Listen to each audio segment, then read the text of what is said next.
Hey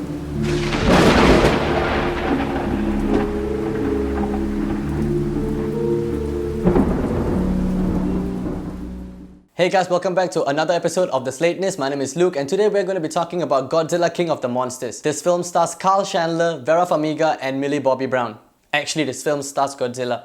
Last week, we released a video about our expectations for this film, and based on that video, which you can watch, we'll link it down below, this film did really deliver. For one, this movie did give us more of the monsters and less of the humans. It did deliver in a sense that it didn't cut away from the fight scenes. There was somewhat of a balance, we'll get more into that later. And there's an epic post-credit scene, but no, it didn't have an epic post-credit scene. So it kind of delivered in 3 points, which is a win. This film explored the Godzilla mythos further. We got to know about the origins of Godzilla in this film. Although it was very briefly mentioned, I really enjoyed and really appreciated that they brought it up in this film where we could see a little bit to know about how he came to be in our world. The sound design in this movie is really good. The film starts off and you hear Godzilla's roar and it basically shakes the entire cinema. It's really well done. I really enjoyed that. The sound in this film is epic. If you can watch it in Atmos, watch it in Atmos. It's worth the money, 100%. Godzilla's introduction to this movie was a really cool scene. It was really intense and it felt like a horror movie. I think this is credit to the director of this film, Michael Dougherty, because he has a background doing horror movies. I think that one scene was 100% him because it really felt like you are watching a horror movie when Godzilla comes into the movie for the first time.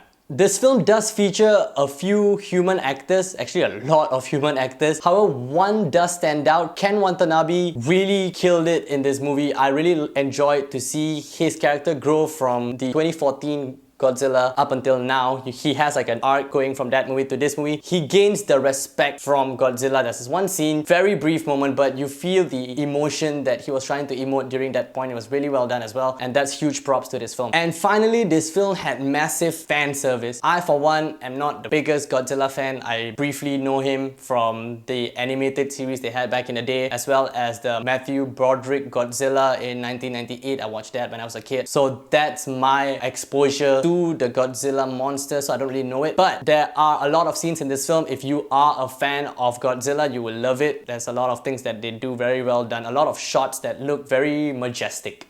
It's really nice. And so far, I have been only talking about the pros in this movie, but there are a few cons as well which we need to talk about because they do stick out like a sore thumb. There aren't a lot of them, but the ones that are there is pretty obvious and we need to go about that now. First off, this movie is called Godzilla King of the Monsters and you already know there are a total of 4 monsters or titans as they call them in this film, including Godzilla himself. So that being said, we already know Godzilla's origins because he had his own movie, but there are 3 more titans in this movie that are introduced. However, they don't really develop those monsters. We don't see their strengths, their weaknesses. We only hear about them, and yeah, that's a huge flaw because I think this movie would have really benefited if they explored further, not like a lot but a little bit, so that we know enough of these 3 different monsters. Because as I said earlier, I'm not a huge Godzilla fan. I think if you were a fan, you would already know what these monsters can and cannot do. It would have really benefited the film if they went briefly on the strengths and weaknesses of these monsters. Secondly, there is like a B-side story to this movie about the military coming in, and though they set up the entire flow of the story, basically without them there wouldn't be the story. They are what carry the movie. Their plan is never explained.